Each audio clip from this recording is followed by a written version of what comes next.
Hi. Uh, uh, it is Janet Fitch, and it is noon on Wednesday. So that means it's Writing Wednesday, where I answer your writing questions. So if you have questions for me, put them in the comments below. Um, you can also write to me at on my website, janetfitchwrites.com. And I can even design a Writing Wednesday around your question. So don't hesitate. Um, I hope you. Hi, Shona. I just taught a weekend intensive on writing dialogue in fiction and how fictional dialogue is very different than dialogue in the movies or in a play, and certainly very different than dialogue in our daily lives, which is more conversation than dialogue. Dialogue is a very specific thing in fiction. It's two people doing things to each other. Hey, Carla, Shona, we have two of the participants in our, hi, Janine, in our who were in the workshop, the intensive workshop. And Janine says, I use subtext every day with my boyfriend. Yes. Yes, let's talk about subtext. This was a question that somebody asked last week. And because I was getting ready to teach a huge weekend intensive, 5 2-hour sessions on different aspects of fiction writing, I wasn't kind of in the mood to spend you know, half hour on something I was already geared up to do. So now that workshop is over, and I thought I would address his question about what is subtext and how is it used in fiction. Okay, well, what's the difference between, first of all, between fiction on the page and dialogue on the page and dialogue in a screenplay or in a play? The difference is that in dialogue on the page, we can do the internal world of the character as well as the externals. We have the character can react to things in their heads and say something completely different. So we can burrow a little more deeply into subtext if we want to. So what is subtext? Subtext is what is not said. Subtext is, it's that when Janine says, I use subtext every day with my boyfriend, it's asking your daughter if she's going out like that. The subtext is the mother's disapproval of what is being worn. But she doesn't have to say much. She can say a bit, and people, especially who know each other very well, pick up on that subtext really fast. If you want to see, usually if you want to see a teenage kid get really mad really fast, the mother can simply say, is that what you're wearing to grandma's house? Because everybody understands what the subtext is. And generally when people are in conflict, they are not arguing about what they seem to be arguing about. What's on the surface is ostensibly they're talking about the cap on the toothpaste, the toilet seat lid, the quality of the dinner or whatever. But they're really arguing about deeper issues, about the relationship, about, approval, disapproval, that kind of thing. So subtext is where the fiction, Janine says, I'm fine is never fine. Exactly. So when people are extremely direct with each other, you don't need subtext. I'm really tired of how you treat me. make your own damn dinner. That's very direct. If it's making the dinner and it's burnt, and the husband doesn't want to eat a burnt dinner, it's you can use objects for subtext that they hold. It's called the objective correlative. That burned dinner is a symbol of this person's anger. She's making dinner, or he's making dinner for somebody who they're angry at. And they can say, oh, how is it? Oh, fine, I'm so sorry. I burnt the dinner, Pfft. Yeah, I burned it because I was pissed. Hi, Karen. Oh, there's somebody else from the workshop. How wonderful. Good to see you. So you can use objects to express subtext. Sounds express subtext. You can do it with sound. You can do it with landscape. We read a short story of Robert Stone's, where a guy sees storm clouds way out to sea. It's a beautiful day, but he sees those dark clouds. That's subtext. You can read a scene like a dream, like a scene in a dream, what things mean. You interpret what they mean, and subtext requires interpretation. So it's like, oh, I forgot to plug in my phone. I'm gonna have a little battery power problem. Let's see if I can borrow a battery to plug this into so we don't have a problem while we talk here. Let's see if there's a battery that works here. We'll have to see. I'm gonna plug it in. Sorry to walk around with my phone, but I'm not quite the professional that I appear to be. Okay, I'll plug it in over here and just hold it. Okay, there we go. We'll be juiced up in no time. So it's talking about subtext being something that one can interpret, and it's what we mean by subtext is when we have to interpret things instead of just knowing them. Like, for instance, how are you? Fine. Said in a certain way is an invitation to interpret the gesture, interpret what I'm saying. Yeah, I'm fine. I'm so fine. Hi, Linda. Oh, it's another workshop attendee. So talking about a little more about subtext. You can use objects. You can look out the window. Say a kid is getting bawled out by mom. And he can look out the window and see another kid, playing in the street, riding his bike or something. And that gives you a subtext. You know what the character is thinking by what he sees out the window. Subtext is useful for a number of, it's used in a number of things, but what it requires is a trust in the reader. It's a little puzzle that you're trusting the reader to want to figure out. So it's like the boyfriend who wants you to read his mind.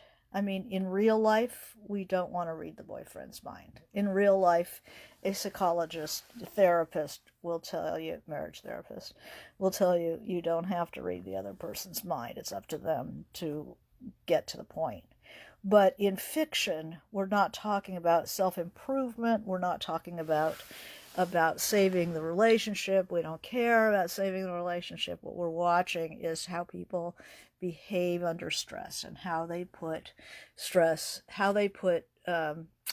on each other. So subtext is reading the emotional content of the dialogue. There's what's being said by the characters, and then there's what are they really saying when they say that. It enriches your fiction. If everyone just comes out and says what they're thinking, Martha, I think it's time for us to break up. Oh, well, I don't want to break up with you, Henry. I think we still have some good years in us. Nevertheless, June, I do want. Where's the dimensionality of that dialogue? It's just super flat. And where's the emotion? We don't know what the emotion is. It's so much more rich and subtle to have the guy come in and say, I'm not so sure about going to Morocco this summer. And then the subtext is, I want to break up. But he's not just going to come out and say it. He's going to talk about the trip to Morocco that they've been saving up for and dreaming about. And, it's a shared dream that he's going to start extracting himself from. So one of the great pleasures of reading well-written literature is that the reader becomes more active. The reader isn't just sitting back being told this, oh, we're going to break up, we're not going to go to Morocco, we're going to break up. The reader is an active companion in a scene where there's subtext because the reader is trying to figure it out. You're trusting the reader to pick up the cues, and it's a much more interesting scene when the reader is part of it. I know as a reader, I like to be active. I like to be trying to figure out what's going on. I like trying to pick up the signals just like any other human being. We like to practice those skills of picking up the subtext because so much of life is, nobody ever comes out and just says what they want. Everybody beats around the bush. So we've become very good at reading signals, and we like to use that when it comes to our own reading pleasure. It's an extra pleasure to go, oh my God, they're going to break up. Are they? Is that what's going to happen? Oh, I think so. So it gets the reader, it lets the reader have an active reading experience where they can discern the meaning of things for themselves. And a lot of it is like reading a dream. If anybody's ever done dream analysis, it's a really, really useful tool for a writer to learn how to see the things as symbols of other things and things that mean other things. And as a reader, it's very useful. The other thing that you use subtext becomes extremely important is when there is something too intense for the characters to really come out and say, I'm gay, Mom. I'm dying. That we're not going to keep this kid. There are a lot of, I used the example of a couple of abortion stories in the dialogue workshop, The Hills Like White Elephants by Hemingway, and there's a scene in Joan Didion's Played As It Lays where she's being driven or she's driving and somebody is taking her for an illegal abortion, and they talk about cars. There's so much subtext in that, talking about cars. Society's disapproval and inability to talk about the deeper issues. So we talk about, kind of have misdirection. We talk about trivialities when there's a huge looming thing that we can't talk about. So that's a wonderful use of subtext. You discern subtext from the reader's point of view when the actions don't match what is being said. When somebody is saying, like, sure, I agree with you, and shaking their head, or not even being able to look at you, of course I love you, as I'm not even looking at you. So one thing that's a really, kind of a touchstone about how to think about subtext, or ask yourself if there is subtext there, is to imagine there being subtitles under the dialogue, under what people are saying. Imagine there being subtitles of what they really are saying, what they really mean, what's really going on in their heads. Imagine, I guess, in Annie Hall, there's those subtitles under which, under the dialogue. I don't have any tuna. Like, I want a tuna sandwich. There is no tuna. And this, under this, that you might subtitle, I don't think of you when I go to the market. I don't really care about your needs. Oh, I forgot to get some tuna. In life, we get into all kinds of knots when there's a lot of subtext, when people expect people to read their minds, when people read too much into what people are saying. You're off to the marriage counselor. But in fiction, it's a really good move. So keep it in there. Don't send anybody to a therapist in fiction. Let them have a big fight about it, Hey, Zunaid. So let them have their, when words don't match actions, when people say they're sorry and they, are clearly, bouncing a tennis ball on the tennis racket. Oh, I'm so sorry. No, you're not. You're ready to play tennis. So that is subtext right there. So imagine the subtitles and then wipe them out, because this is what the reader should be gleaning from the clues in your story. Another thing that's very good is double meanings, double entendres. You can read the subtext from when people say things that mean a couple of different things.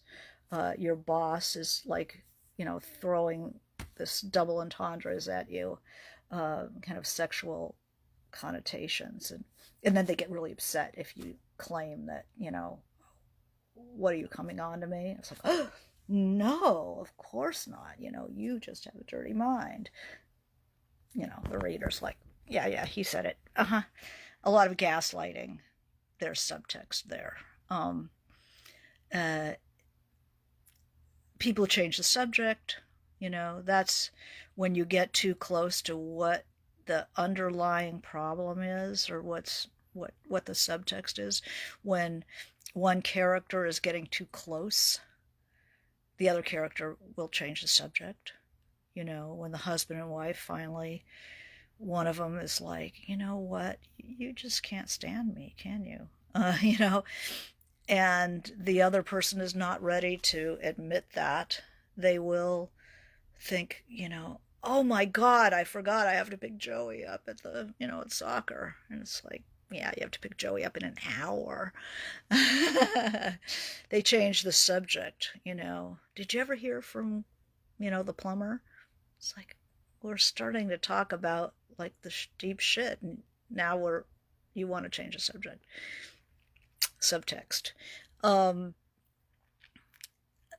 They get physical, instead of, if pressed, they'll do something, you know, take pluck lint off their shirt or something, you can use an action in there to indicate we're getting too close to the subtext.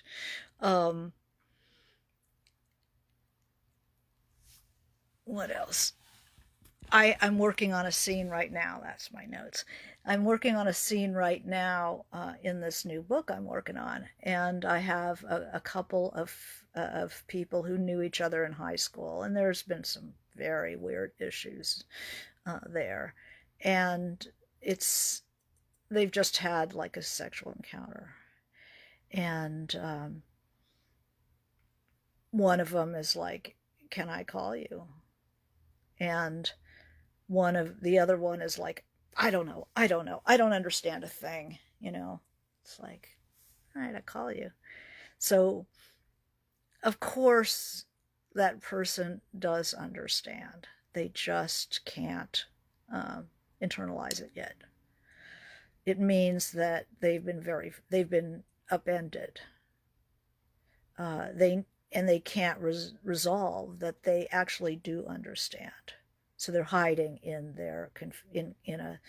an appearance of confusion, something they really do understand. It's just upsetting to them.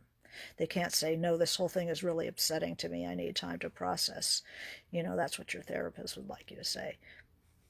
We don't care about therapists. We don't care about being, therapized people in fiction. We want to be the people in the naked state. And so my character hides behind a posture of, I don't understand anything.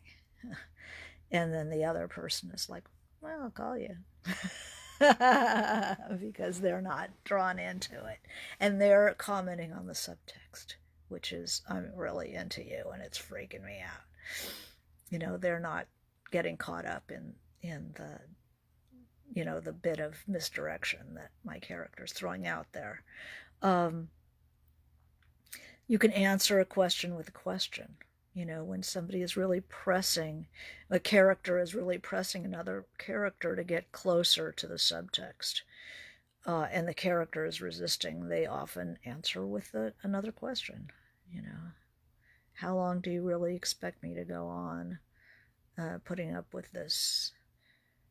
Well, how long has it been? Or how much time do you have? Or, they just zing it back. So great subtext scenes. Most movies, we're not talking about writing screenplays, but we're talking about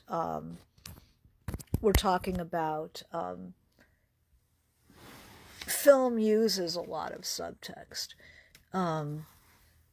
because they can't even go into the person's mind to know what they're really thinking. So the audience, the other character, is always watching the behavior of actors, looking for clues to what's really going on. So they'll say something very mild, but we'll watch how they behave. As fiction writers, you're the actor. You have to write the character's reaction, what they're doing to control their, often it's just to control their intensity. You have, in life, you have many characters, maybe most characters, who are not used to talking about their feelings. And it's, yep and nope, and, you're going to need an oil change on that truck. You can have, if they're their point of view character, you can know what they're thinking. So you see, Harold was terrified that he was going to be losing Marianne. I can do an oil change on that truck if you like. I.e., I'm desperately in love with you and want to be useful to you. That's the subtext. But all he can think of is to give her a free oil change, which she can choose to pick up the subtext or not. there's a wonderful scene in Last Tango in Paris.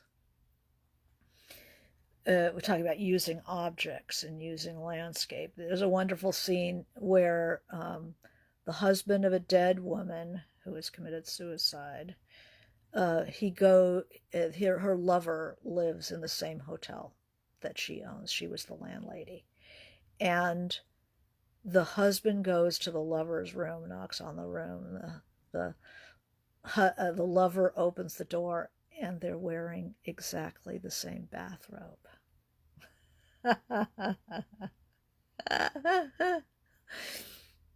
And they both knew that they were, who they were to her, but they never talked about it. It was totally subtext. And it continues to be subtext of their conversation as they sit there in the same bathrobe.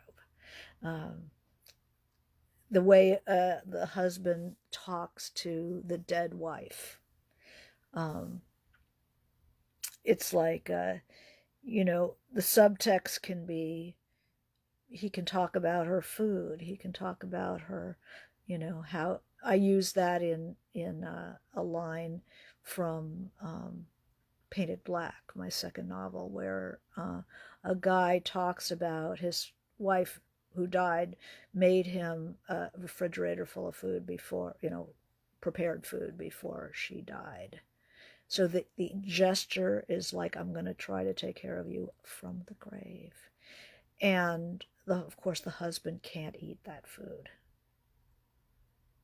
because the loss of his wife was so great that he just can't swallow it. He can't accept that she's gone. He can't swallow the food that she's made for him. It's just too upsetting. So we were talking about the Hemingway. Hemingway was wonderful with subtext. He didn't like to do a lot of internals. Very cut and dried world. So the subtext is pretty thick, and you have to hang in there and watch the characters and watch for the reveals. Very, very skillful and small reveals of the subtext of what's going on in those scenes. So let's see, do we have any questions here about using subtext?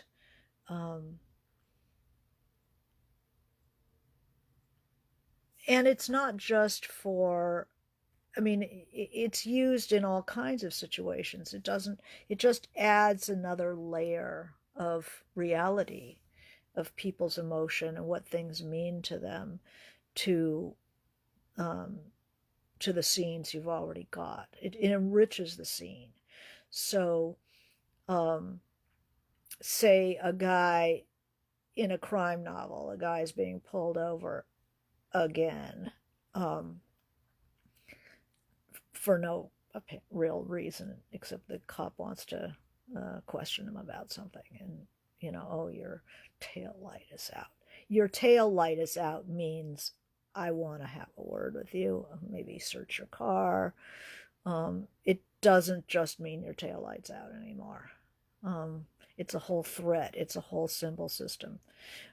These little things, like one word from a cop in a tense situation will tell the driver,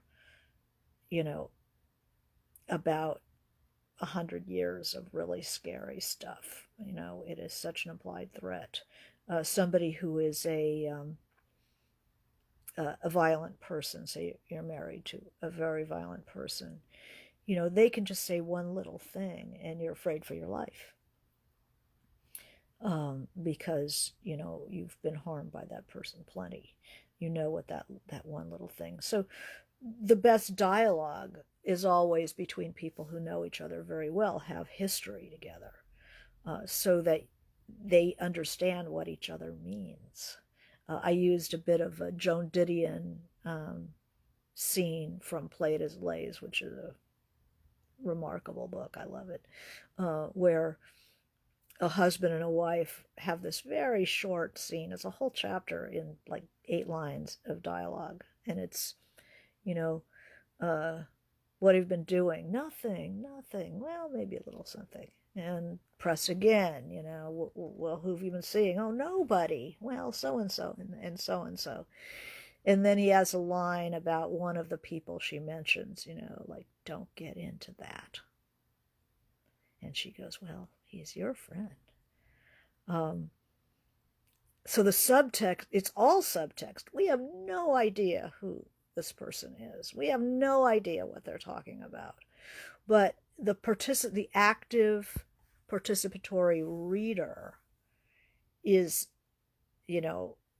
loves that kind of puzzle, because now we're going to watch. If that person appears in a scene, we're going to watch that scene and go, well, what does that mean?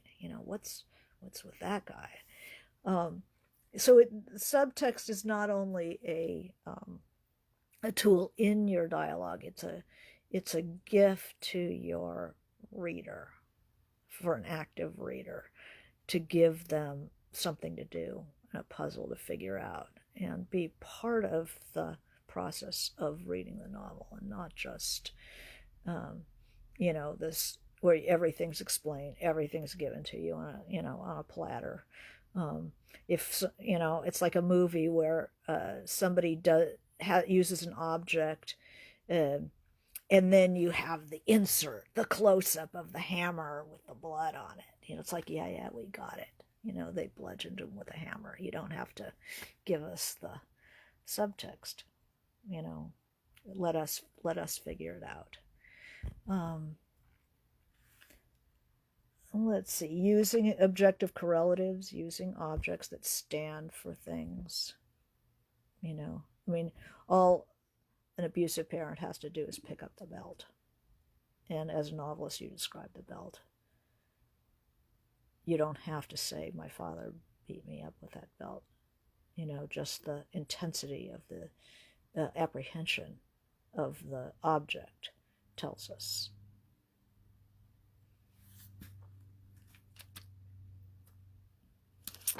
Let's see if I have anything else I can tell you on this subject or other subjects.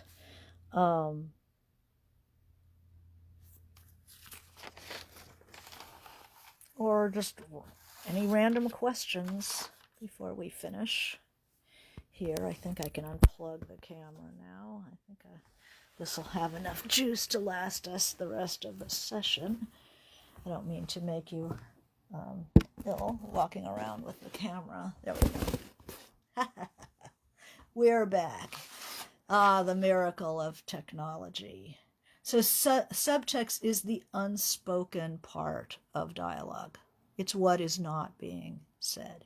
And you can talk about it in the character's interior, or you can leave it and let the reader puzzle it out.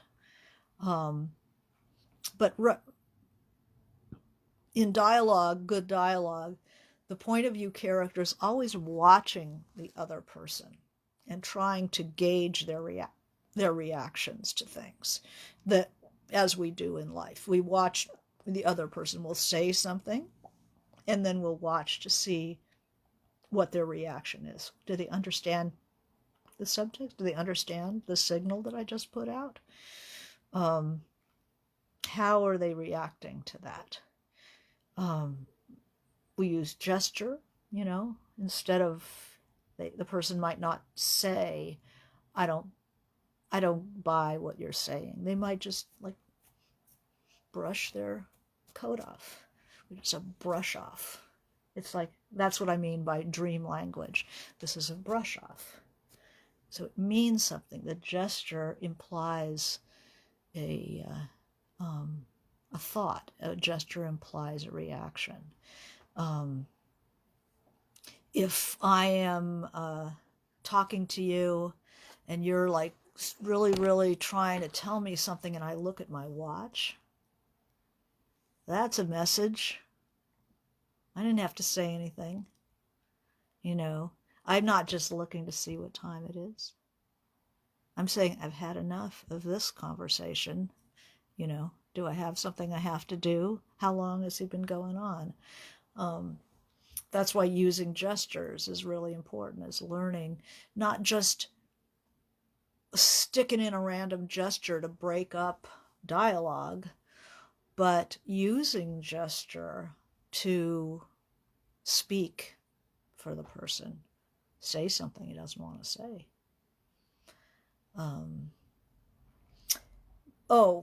Then I put a note to myself, what does this mean? On the nose, on the nose. On the nose means the dialogue is too close to the subtext. You're telling the subtext. And people are disappointed by that. People feel cheated when somebody says, "Oh, you mean you think I'm too fat?" It's like, you've just ruined the game, you know. The dialogue is much more interesting when it's not quite on the nose, you know. Do you like caftans? That's more interesting. So you don't want to kill your subtext by just coming out and saying it. Let people be more subtle. Let people be more clever and subtle and funny and irritating and all the things that happen when they don't quite address the issue. Let them, evade in various ways and suggest and symbolize and shorthand and all the other ways in which people can be indirect. And so you want the underlying meaning to remain underlying. It can come out eventually, but keep it subtle. Keep the actual verbalization on the subtle side. In acting, I found this on an acting site. The text is the words that they're being spoken.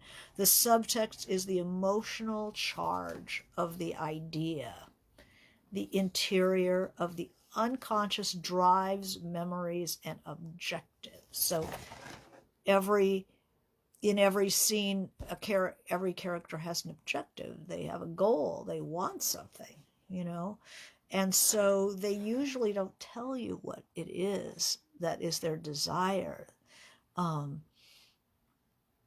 It comes out. We read it.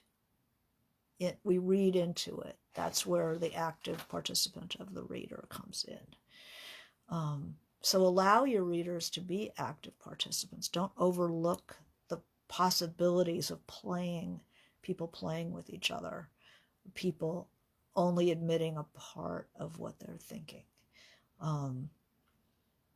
of people maybe even acting, what a shrink would call acting out, where you don't know that's what you mean, but sometimes it's a Freudian slip. You don't mean to say something that you say, and then you deny having said it. Sometimes it's an action, like accidentally breaking something that belongs to somebody you don't like. It's symbolic meanings of objects and actions. So I still remember my grandmother getting a pot of yellow chrysanthemums for kind of a welcome or congratulations gift from someone in the building. And she was, "Oh, thank you so much."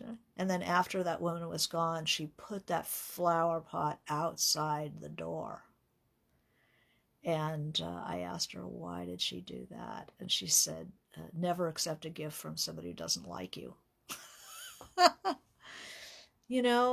would have been really interesting in a book. I could have somebody put those flowers out, and then maybe the grandmother wouldn't actually say that. But maybe they would. It's just interesting to see the difference between that supposed acceptance of the gift and then what she did with it. was fascinating. And then her little mottos. She had lots of little mottos like that. Any questions on this? If not, we will. I wish you happy subtext. Don't try it on your friends. Put it in your work. Try to be more on the up and up with the people around you. But in your work, let your characters be withholding, underplaying, misdirecting, gaslighting, all the other tricks of the trade. And I wish you good writing, and we will see you next week. If you have a question, please put it in the there's a contact sheet on my website, janetfitchwrites.com, that you can write to me, and I'll do a Writing Wednesday around your question. Also, I'm offering for people who want to buy the Revolution of Marina M and or Chimes of Lost Cathedral, my 2 Russian novels. I'm making handmade book plates. So if you would like one of those Russian novel book plates, personalized, write to me through my website, and I will make you a book plate for your Marina or your gift copy of Marina or Chimes for someone in your on your shopping list. They're very snowy and intense, and a good winter's read. So I wish you good reading, and talk to you next week. All right, thanks.